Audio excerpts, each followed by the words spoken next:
Hey everyone, in today's video we're talking about finger tabs, specifically how to trim them and get them broken in. Now finger tabs come in sizes, small, medium, large, extra large, to fit your hand size. But they come with the leather portion purposely larger so that you can trim it back so it fits your hand perfectly. And so we're going to show you how to do that today. It's a very simple process, no sweat at all. So the first thing you want to do is just get your tab ready to shoot if it needs to be assembled, and then you just want to shoot it. This only takes a few arrows, and what we want to do is we want to establish a crease in the leather so we can see where the string is resting when we're hooked onto it. So that's going to give us a guideline for our trimming. Now, to get another reference point for our trimming, put your fingers into your tab and then line up that crease where you normally hook the string on your fingers, and then curl your fingers around, and then you're going to take a Sharpie or something like that and just make some marks where your fingertips are resting. And so that's going to give you an idea of about where you need to trim. Now, one thing you need to keep in mind is that when you're looking at a tab like this, if you were to trim all these different layers, because tabs are typically going to come with 2 layers, this one has 3, but if you were to trim them all the same, what would happen is that front would end up being longer and stick out, and we want them all to be even when we're hooked onto the string. So we're going to trim the part that touches the string. That one's going to be the shortest, and then they're going to get progressively longer as you go back, and the difference is pretty small, 1/16, 1/8 of an inch, somewhere in there. But again, really the main goal is that they're all even, and that's super easy to check. Just hook your fingers onto the string and make sure that all the layers are pulling even when you're hooked onto the string. All right, so now that we have those guidelines in place, let's start trimming, and we want to do just a little bit at a time.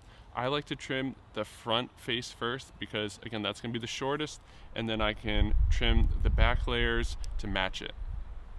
Everyone's going to trim theirs a little bit different depending on your fingers and all that, but mine tend up looking like kind of like a D shape. Most people are going to want to round off those corners, and that's probably why most people's end up looking kind of similar to this. If you're using a split finger tab, your index finger that's separate from the bottom 2 fingers, you'll probably just round off the corners on either side of your index finger section. So now that you have a little bit of the finger tab trimmed off, you can check by gripping onto the string or shooting a little bit.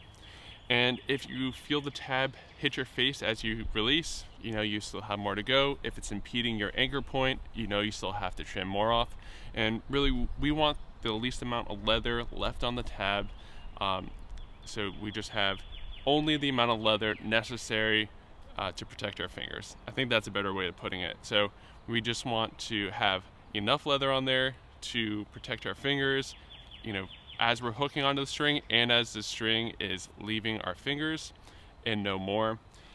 On some cases, as you shoot more and more, you can start to see parallel lines running down the tab that are left from your the serving on your string, and that can also help guide you on how much you need to trim off, but you need to shoot a lot. So this will give you a really good initial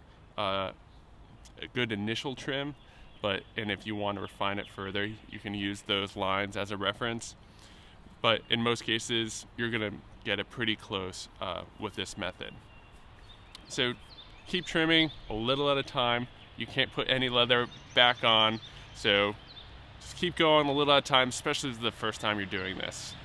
And then as far as breaking your tab goes, some people like to put oils or baby powder on their tab to speed in the break-in process, and you can absolutely do that. Or you can just shoot your tab a lot and it'll break in on its own. It won't take very long. I'm using kangaroo leather. This takes about half a dozen shots and then it's broken in. If you're using Cordovan or super leather, something like that, those will take a little bit longer, but it's really not that big a deal. Just keep shooting, and then your tab will just keep getting better and better and better. And always make sure you have a backup tab too. That way you have 2 tabs broken in case you need it. I'm Scott with Archery 360. We'll see you all in the next video.